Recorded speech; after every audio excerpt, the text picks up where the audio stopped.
Hey, this is Paul Lathrop from the Polite Society Podcast, reminding you that this podcast is a member of the Self-Defense Radio Network.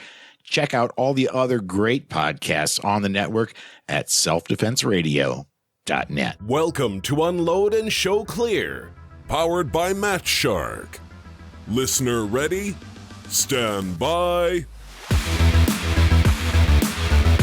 Welcome to another episode of Unload and Show Clear, a podcast about the men and women who compete in IDPA matches around the world. I'm your host, Lloyd Bailey. IDPA, International Defensive Pistol Association, was formed out of the concealed carry movement back in the 1990s. It's based on the founders' desire for a sport based on real-world defensive skills and not just fancy equipment. IDPA matches are a series of stages that are based on realistic defensive scenarios, and they'll test the shooter's skills in gun handling, accuracy, speed, and problem solving. Men and women from around the world compete every week in IDPA matches, and here at Unload and Show Clear, we introduce you to those people. We talk one-on-one, people, not politics. These are not professional athletes.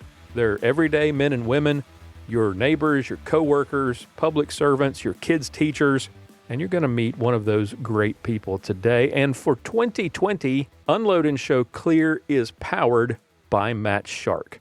If you watch videos from last year's IDPA World Championship 2019, you will see that shooters had to deal with the discomfort of shooting in sometimes heavy rain.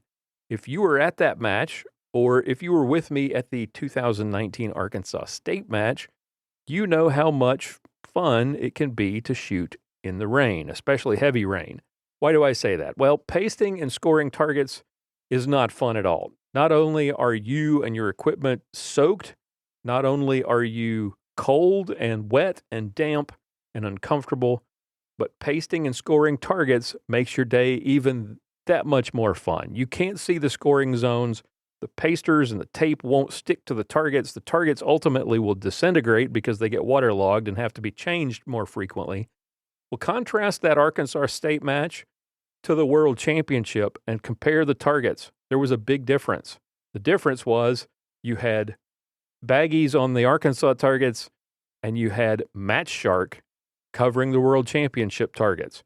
Match Shark's patent-pending target shields keep targets dry even in heavy rain. They're reusable too, so the cost of those shields is quickly recovered by simply patching and reusing them over and over and over again, because you're not shooting the shield, you're shooting the backer that holds the shield to the target stand. Well, once you're done, you just take the things off, slap a little paster on it. There's a tape paster that covers up the holes. Boom, you're set to reuse it over and over and over again. And it makes your staff happier because setup and scoring and tear down are so much easier. It makes your shooters happier because they can see the targets and they don't have to deal with plastic bags. They're designed and manufactured right here in the United States. They are owned and operated by two IDPA shooters themselves, people experienced in match direction and setup. Will and Chris Schmid, whom you've heard on this podcast, they understand the challenges that match staff face when dealing with wet weather. So let them help you run your matches faster and smarter and make it a better experience for your safety officers and your shooters. Visit matchshark.com today and get everything you need to be prepared for your next rainy day match. That's matchshark.com. Visit them today, matchshark.com.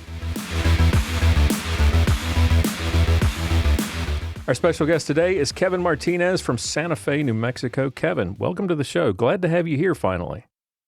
Yeah, glad to finally be on this. Thank you for having me. Well, tell us a little about yourself. For those who don't know you, haven't had a chance to meet you, tell us a little about yourself and what you do for a living there in Santa Fe. Well, I'm a shooter. I shoot a lot for IDPA, try to do a little bit of USPSA. I live here in Santa Fe, New Mexico, and I've worked for UPS for about 17 years now. Oh, so okay. When I'm not out shooting, I'm out throwing boxes. Driving a truck in the heat. All right. Yeah, it's a lot of fun. You say that with such joy and vim and vigor in your voice. Yeah. It's better in the cool months, but yeah, the hot months, it's like driving around a little oven. Yes, exactly. Yeah. Native of New Mexico? Yeah, born and raised here in Santa Fe, New Mexico. Very cool. So, what was your introduction to guns? Were you introduced to them as a kid growing up, or is it something that you took an interest in later in life? It was later in life. My family's always went hunting. They never invited me, and yeah, they didn't want to take me because they thought I wouldn't like it. But fast forward so many years later, now they're always bugging me to go hunting with me. But I was about 21, and me and a couple of my buddies, Daniel and another one, decided just on a whim to go and buy a couple guns, and got hooked ever since I was about 21, I think. Right. And been buying and trying to shoot ever since. Yeah. Got the bug. Okay. Yeah. Just turned 21 and decided I am old enough now to do this. It's my right. I'm going to go out and get one. Or was there some other reason for taking advantage of that opportunity? It was pretty much another buddy was talking to us about the New Mexico State Police switched to the pistol they started carrying, their service pistol. Mm-hmm. And him explaining it to me kind of like just blew my mind. I was like, oh my God, I got to get me a 357 SIG. Oh, yeah. Man. I messed up. I got a compact 357 SIG. Oh. And that was a mistake for a first gun, but I still have it. It's a lot of fun for at least 20 rounds, and then it starts making my hands sore. Yes. I'm sure everyone loves you at the indoor range. Yeah. Yeah. Tiny little 2-inch barrel. Yeah. It's a lot of fun. Wow. But yeah, I've been hooked since. It's been a lot of fun. Yeah. So how long after that? So you go out and you pick the maybe the worst first shooter's gun, but you love it. It doesn't dissuade you from this. You get hooked. You're now, I'm sure, like a lot of us gun owners, it's like Doritos. You can't have just one. Yeah. So what was the introduction to competitive shooting? Where did you, 357 SIG and a 2.5-inch barrel doesn't lend itself to competitive shooting. How did you how did you get introduced to that? So the first one I bought was the 357 SIG compact M&P. Oh. And then I realized, hey, this 9mm shoots a little bit better. Let's buy one of those. And I bought one of the Julie Golub M&P 9s, beautiful, the pink back strap.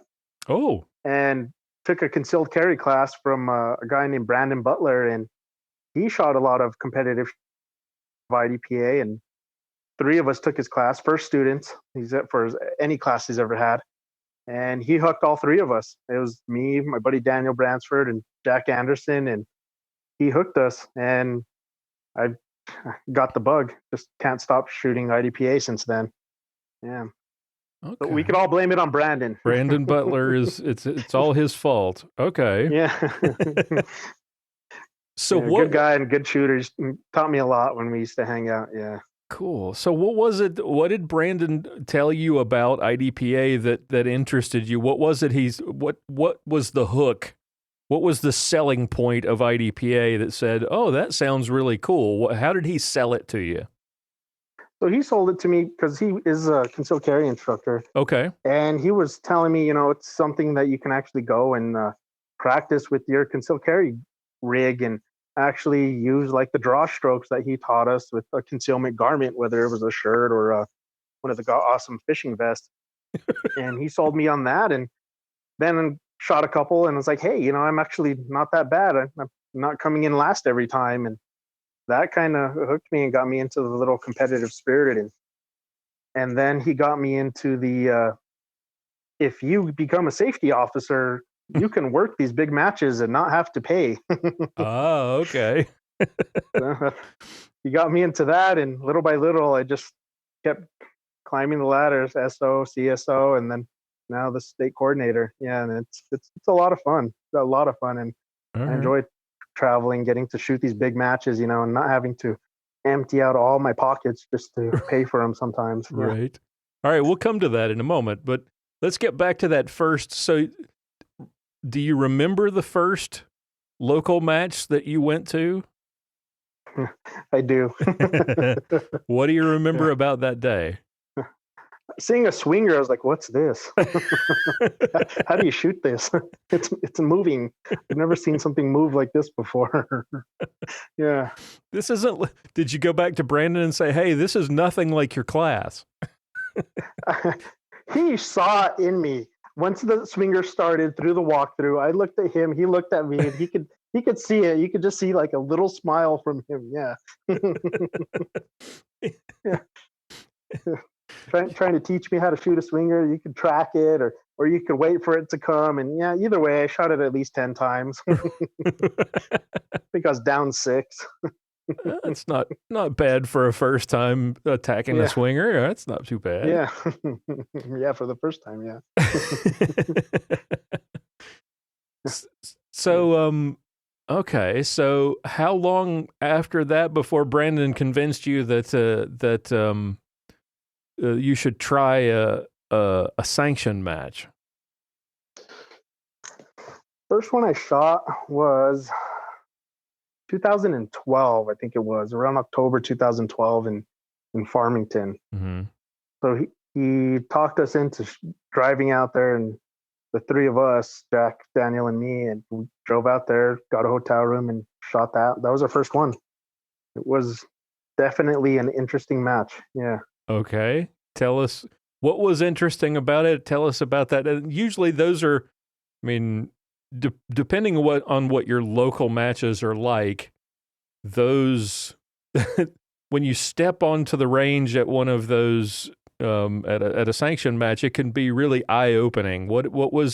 How different was it at Farmington that day? So just the scale of the match, because we go to these little ones, we shoot 4 to 5 stages at a little local match.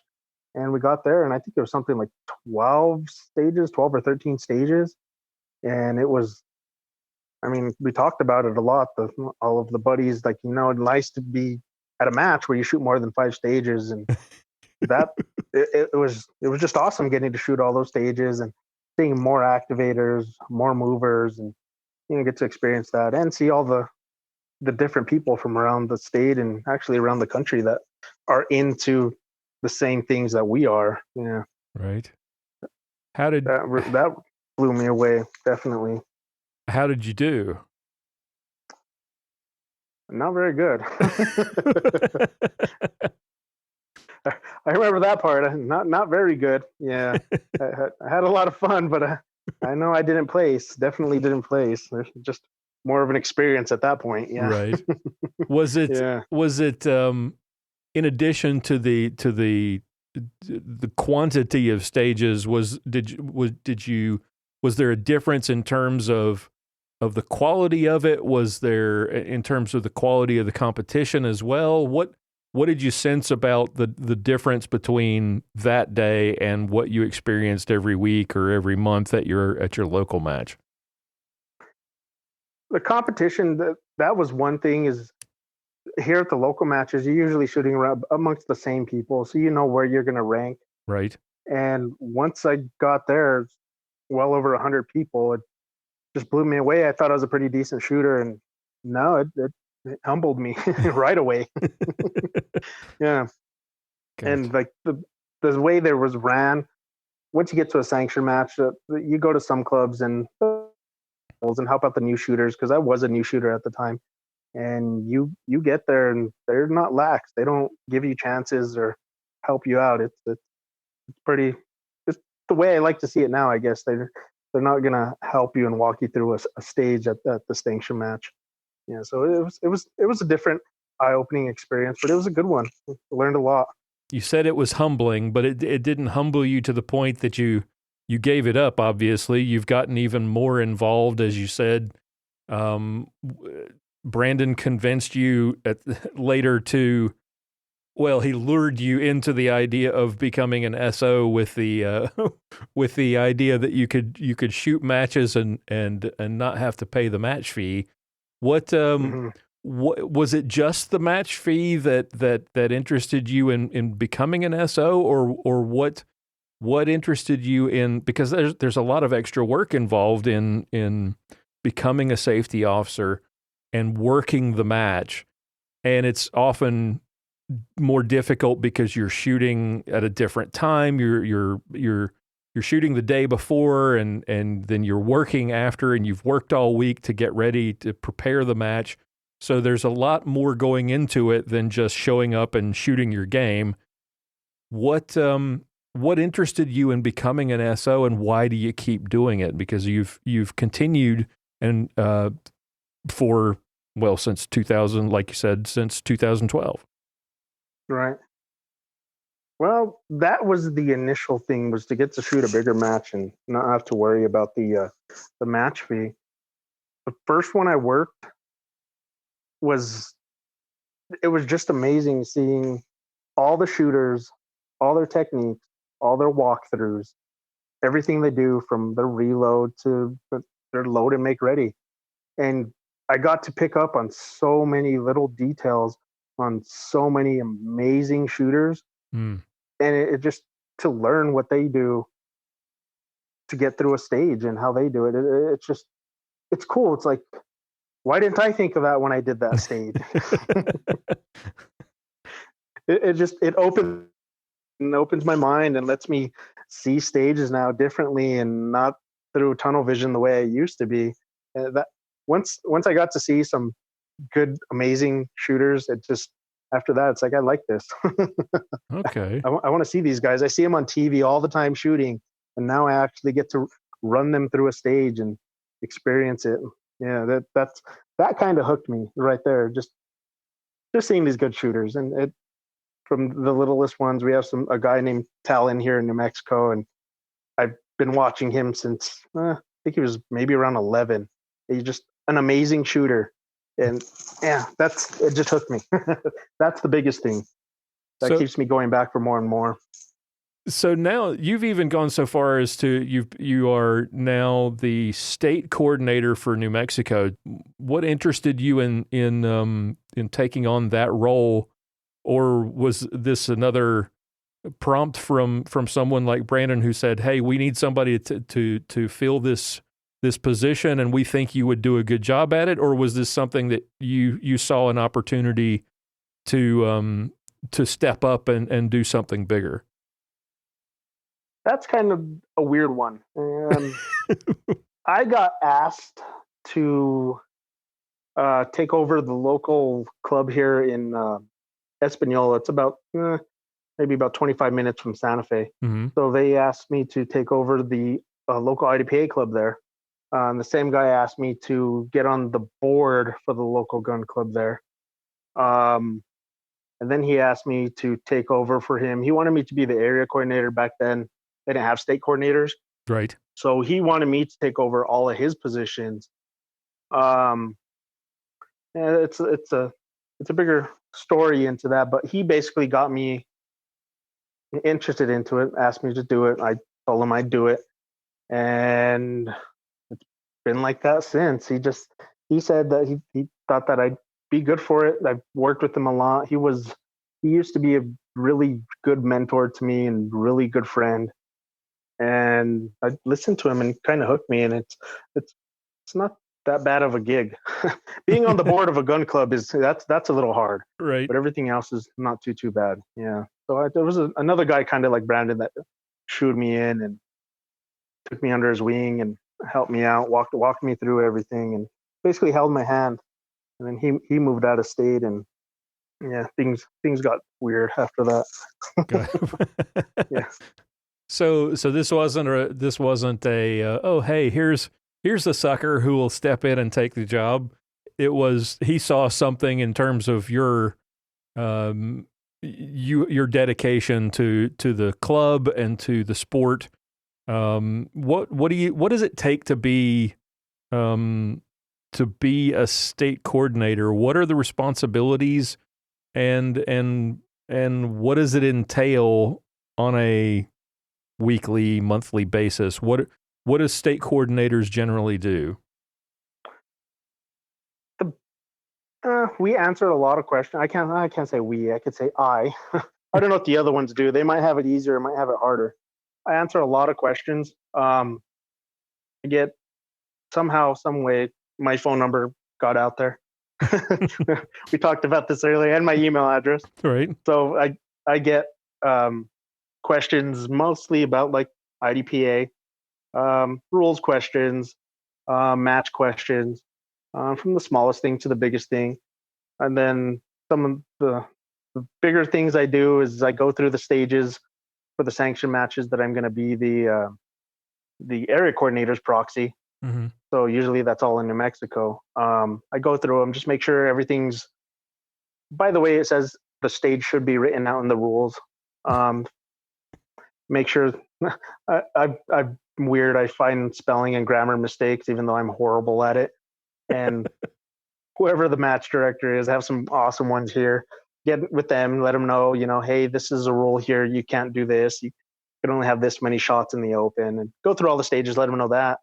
And then I shoot the actual match. I try to shoot with staff, and I basically kick back the next day. And if something goes wrong and goes to arbitration, then I'm usually the one that goes to the last resort if they can't figure it out. It usually goes to the safety officers if there's a problem. From the safety officers, it'll go to the CSO, the Bay. If that doesn't get settled, then it'll go to the match director. Then if it doesn't get settled, then that's where it'll go to arbitration, and we'll settle it with the little committee that we'll get together. And that hasn't happened yet. I'm knock on wood. So, mostly for the sanction matches. If you ever come to New Mexico, I have an ATV and I get a trailer and hook it up, and I pick whatever squad, go to them and say, hey, I shot yesterday. I'm going to be your caddy. And everybody throws their gear in the back of the trailer, and I just drive around with their gear and go stage to stage with them and observe what they do and observe how the stage runs with other competitors other than myself. Yeah. Nice. So next time you come to New Mexico, try to get the squad that I'm going to caddy for. Nice. Makes it easier. Right. Since that first sanction match you shot in Farmington, tell us about a match or two that you competed in or worked where you had just a really memorable performance, or a really fun day, or something really odd and memorable happened. Share some stories from the range from over the last, what's it been now? 8 years? Oh, wow. Yeah. 8, 9 years. Yep. Yeah. I could say the funniest one that happened while I was in Phoenix. Yeah. So I didn't work it. This is the boys' weekend. So we showed up to the equipment check, and that guy working the equipment check said, "Oh no, we're not going to make you dance around like those idiots in New Mexico." Okay. Like, oh hey, I'm Kevin. We're from New Mexico. I'm one of the idiots. Yeah. Nice to meet you.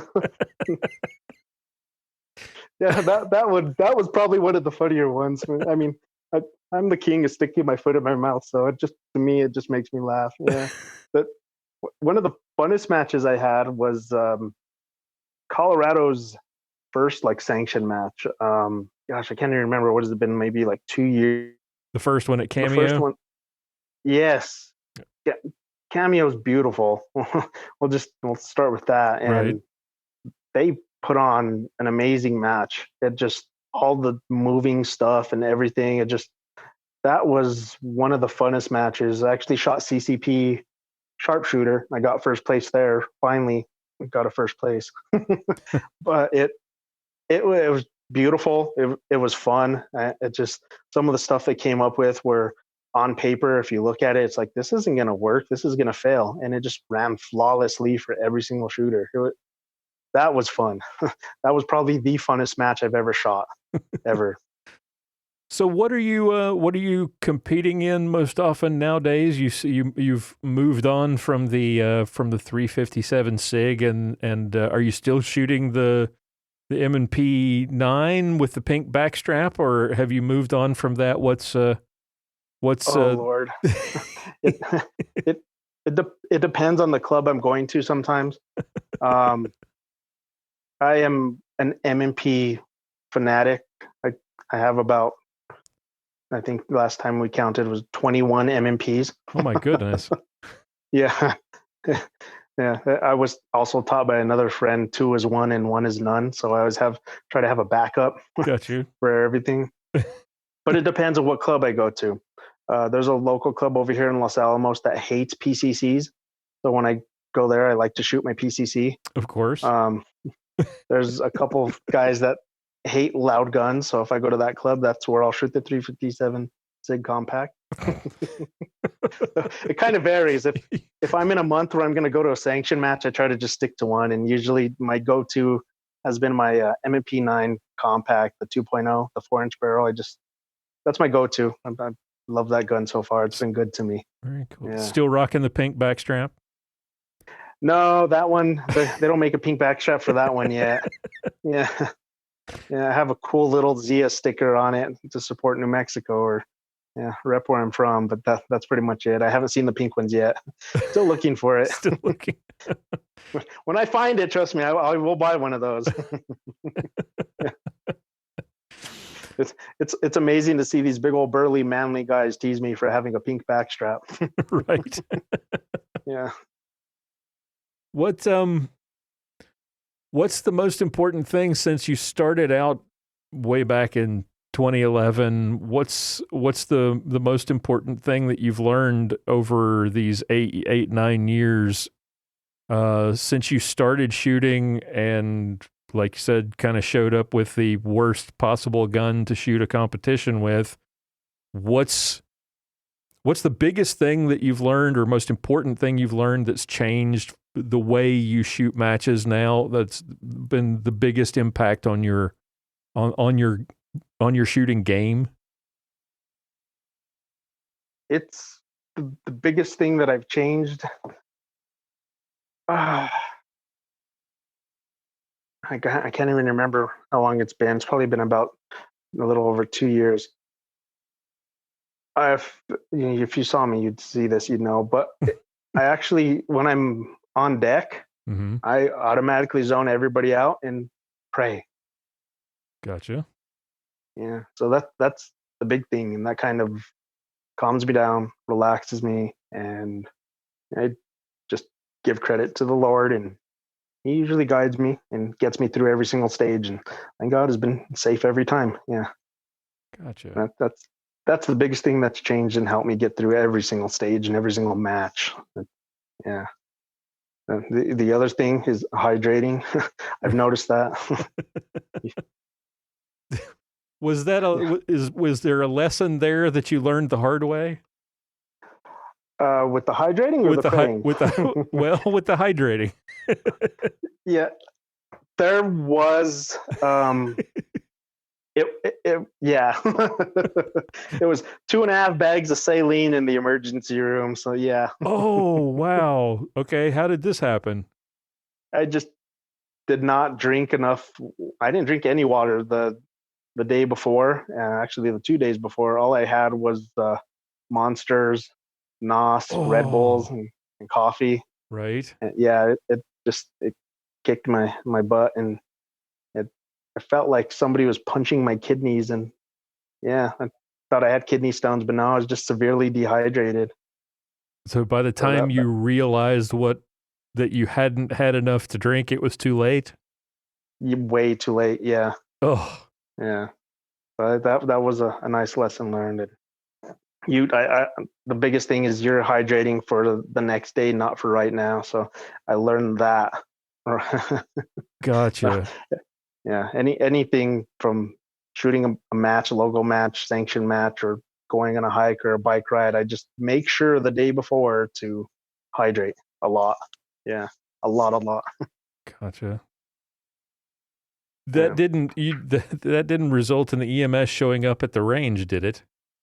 No, I didn't. It actually, I felt like crap the day of the match, and the next day at work is actually when it kicked in even worse. And in the morning is when I actually had to go to the ER and have fun. Oh man. Yeah, the lovely nurse, I knew her, and she looked at me and said, "I've been wanting to put an IV in your vein for a long time now." Oh man. Yeah, it was a fun experience, and I won't do that again. At least, right. That's an experience not to be repeated. Yeah. Oh no, definitely not. Yeah, even right now as we talk, I'm still drinking water. All right. Well, as we kind of wrap things up, what is it about IDPA? You've dedicated a lot of effort to IDPA, 9 years of it. You got hooked early on. You've become a safety officer. You are on the board at your local club. You run the matches at your local club. Became the state coordinator for New Mexico. You travel to matches and work them all over the Southwest. That's a lot of time and effort to put into this sport. What is it about it that makes you want to keep doing it? What is it about IDPA that's special that keeps you coming back and keeps you putting in that kind of effort and risking dehydration? It's just being able to go there and compete with other people and not have to. I never did a lot of sports in high school or any junior high or whatever, but now it's actually finding the type of sport where you can go and compete with people, and then to be able to shoot with your significant other. I mean, that makes it so much better to have a hobby that you both can do. It's fun. I can't get enough of it. Anytime you need help with anything, I've been to so many matches and everybody is always there to lend a helping hand. I have seen people where their guns go down, something happens, everybody's offering another gun. Somebody's ammo doesn't work, everybody's offering up ammo. It's the shooting community, especially here in New Mexico. I mean, they're always willing to help another person out. It's amazing, and you don't see that too much. Well, Kevin, thank you so much for taking the time to come on the show. Thank you for, I've been looking forward to getting a chance to sit down and chat, and I hope that we don't have to put up with this lockdown much longer, and at some point we get a chance to meet face-to-face on the range, and good luck in whatever comes next, and thanks again for being here. Yeah, awesome. Yeah, once again, thank you for having me on the show, and yeah, I look forward to meeting you in person. Hopefully by then I can shake your hand. I don't know if we do these elbow bumps. We'll do that. But either way, it'll be nice to meet you. There you go. Yeah. Thanks again. Awesome. Yeah, thank you. Take care. All right, that's all the time we have for today. Thank you so much for listening. Thank you for your support. Thank you to our guest for coming on the show. And thank you to our awesome sponsor, Match Shark, for making this entire season possible. If you would, please take a minute to check out our website, Unload Podcast. Lots of cool previous episodes are there, links to all sorts of great information. Just check out the guest list as well. Join the Facebook group too if you want to connect with other fans and get updates on the latest news. You can find that at unloadpodcast.com/Facebook. Check out our YouTube channel. We've got a lot of cool videos there at unloadpodcast.com/YouTube. And if you'd like to support the show personally, consider becoming a patron, just $1 a month at patreon.com/unload. And for your support, I'll send you out a sticker and you'll have my undying gratitude for your help. If you or someone you know would make an interesting guest for a future episode, you can contact me at unloadpodcast.com. Just go to the contact button in the menu at the top of the page and send me a message. or you can send me an email at Lloyd, Lloyd, at unloadpodcast.com. Tune in again next Thursday for another episode of Unload and Show Clear, powered by Match Shark. We are a proud member of the Self-Defense Radio Network. Be sure to check out all of the other pro-freedom podcasts at selfdefenseradio.net.